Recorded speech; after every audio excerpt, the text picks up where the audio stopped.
proper wedding etiquette, attire, invitations, and gifts. Your etiquette questions are answered in this wedding guide. At no time is etiquette more necessary than at a wedding. Because of all of the people involved, it's best to follow the proper protocol so toes don't get stepped on and people don't get hurt.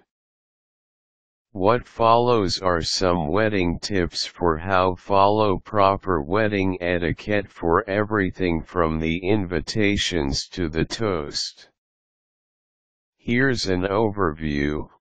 Once the happy couple becomes engaged, proper etiquette dictates that the parents of the bride are told the happy news first, then the parents of the groom.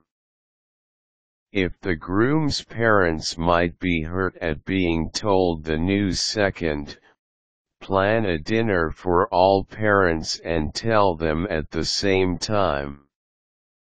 It's tacky to make guests feel as if they're paying for the wedding.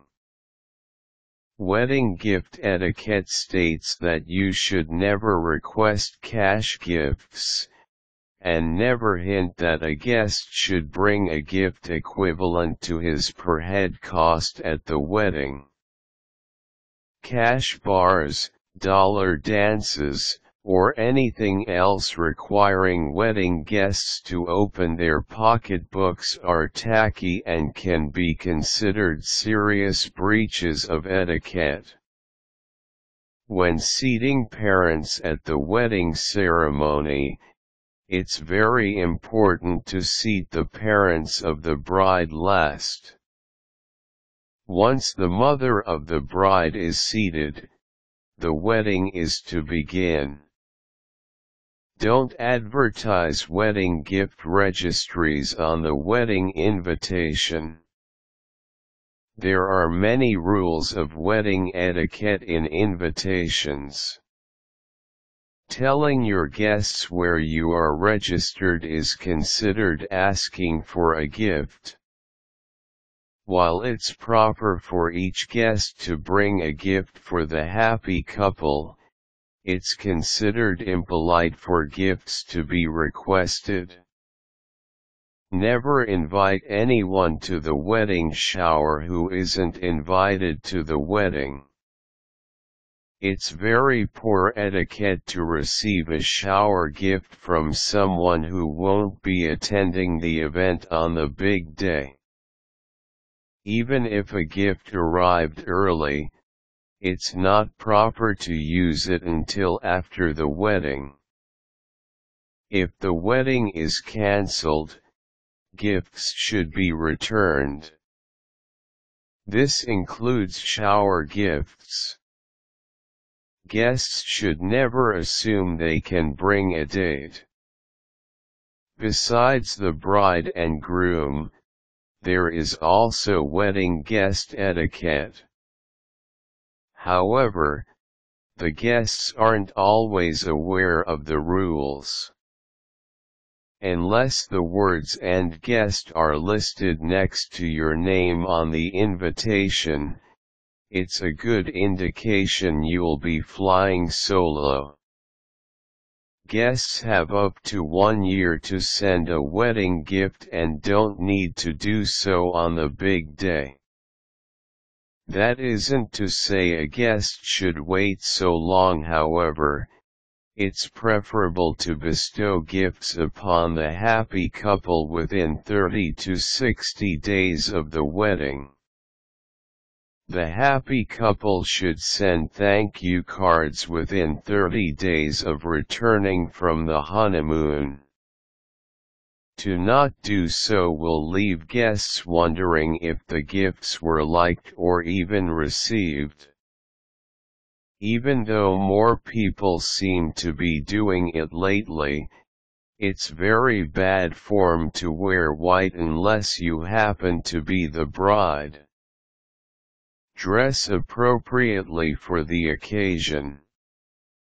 Unless the wedding is on the beach, the proper wedding attire is as follows.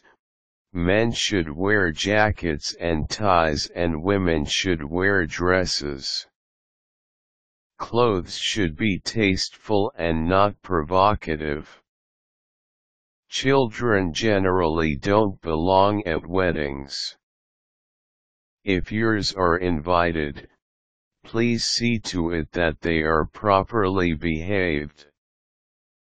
Nothing ruins a wedding like unruly children. If you arrive at the wedding and the processional has begun, do wait until the bride has reached the altar before seating yourself.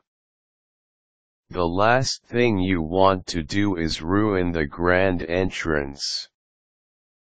Everyone in attendance is well advised to turn off cell phones, pages, personal computing devices and handheld electronic games. If you won't be attending the wedding, you are not obligated to send a gift. It's good etiquette to do so, however. Guests should RSVP for the wedding prior to the date printed on the invitation. Wedding invitation etiquette doesn't only apply to the bride and groom. Guests need to do their part as well. This will help the hosts give the final head count to the caterer. The family of the bride should pay for out-of-town wedding attendants. Guests who will require lodging are obliged to pay their own lodging costs. It's very bad form for wedding guests to overdo it at the bar. An open bar is not an invitation for drunk and disorderly conduct. It really doesn't take much to practice proper wedding etiquette. This wedding guide hopefully answered all of your questions. Just think of how you yourself would like to be treated and do the same for others.